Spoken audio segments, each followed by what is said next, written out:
Our top story tonight on Gravitas is about the Russian President Vladimir Putin's explosive challenge to the West. It's an open day. Can they stop Russia's Mach-10 Oreshnik missile? Putin says Russia is ready for a missile duel with the United States. It does not get more direct than this. The question remains, will the West take up the challenge? Let's first tell you more about what the Russian leader said in his annual press conference in Moscow. Putin spoke about the hypersonic Oreshnik missile that can fly at Mach 10 times the speed of sound. Putin says it is invincible against any Western defense system, further daring the United States and its allies to a high-tech duel. Listening to his words.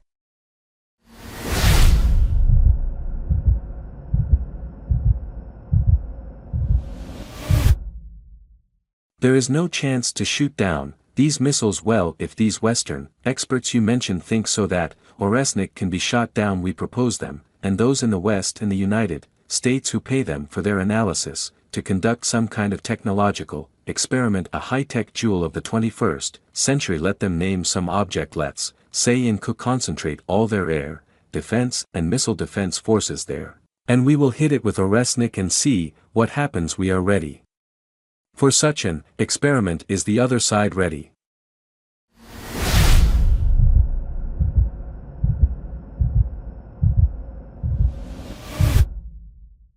Is the other side ready? He asks. Now, just to understand the gravity of Putin's comments, let's just take a step back here. You see the arms raised between the US and Russia has been dangerously relentless, with each side trying their best to outdo the other, outpace the other in technology and firepower, with a 1962 Cuban Missile Crisis, a nuclear standoff bringing the world to a nuclear war. Today the stakes seem to be just as high. Hypersonic missiles are changing the game, capable of reaching unimaginable speeds and extremely difficult to intercept. They are designed to basically evade traditional air defenses. The US has spent billions trying to develop its own versions. A lot of money has been spent.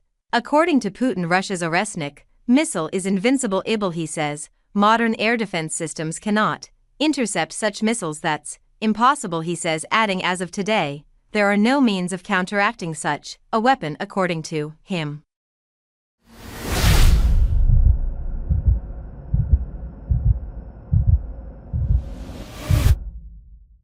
Basically, the Russian leader is extremely confident of what the country has built. And what's the basis for that kind of confidence? What makes the Oreshnik so formidable? Oreshnik means hot tree in Russian, by the way. According to reports, the missile can change course mid-flight, dodging any attempts to shoot it down. The missile was first used last month in a strike against the Ukrainian city of Dnipro. Putin had said it was a direct response to Ukraine using long-range missiles supplied by the US. And Putin's latest comments come just days after he announced that the Oreshnik will soon enter serial production. These missiles, according to him, are not just for Russia's defense, but also for its allies. Belarus, for instance, has already secured a deal to receive these missiles, reportedly free of charge. So can the US intercept Russia's Oreshnik? Will it take up this open challenge, and what would that even mean? Can US systems handle such threats? Are they prepared? The Pentagon warned in its annual report to Congress last year that if Washington does not act quickly to expedite hypersonic missile defense capabilities, deterrence may fail. The US has been developing its own hypersonic weapons and tested one just last week in Florida, but there is one star difference. Russia's Oreshnik missile is battle-ready. Like we said, it has already been used in battle against Ukraine also.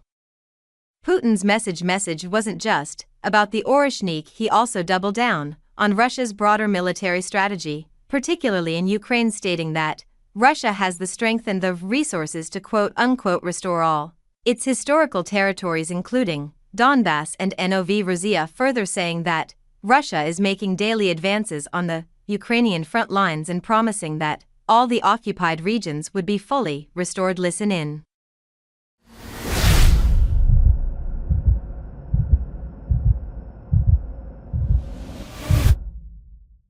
Russian army will definitely knock out the enemy from Kursk region, and secondly, after that it will be possible to assess the damage, but the most important thing is that everything will be restored. There can be no doubt.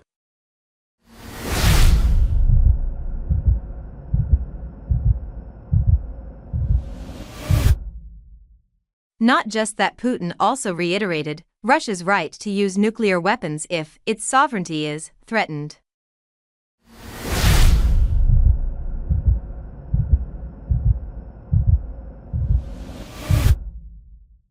These threats for Russia include the emergence of missile defense systems and some other things, and we nom them in the nuclear doctrine. Then we talk about increasing the responsibility of non-nuclear states that can take part in aggression against the Russian Federation together with countries that possess nuclear weapons, and if such countries and their allies create a threat to our sovereignty, the very existence of Russia, then we will consider ourselves entitled to use our nuclear weapons against them.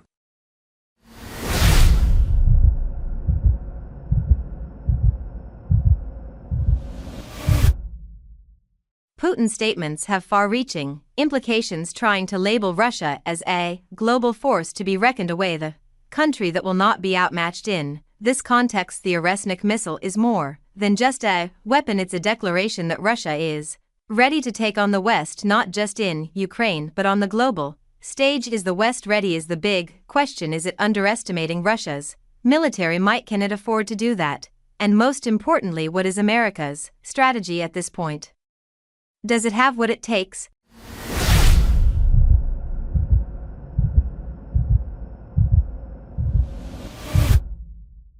Thanks for watching this video.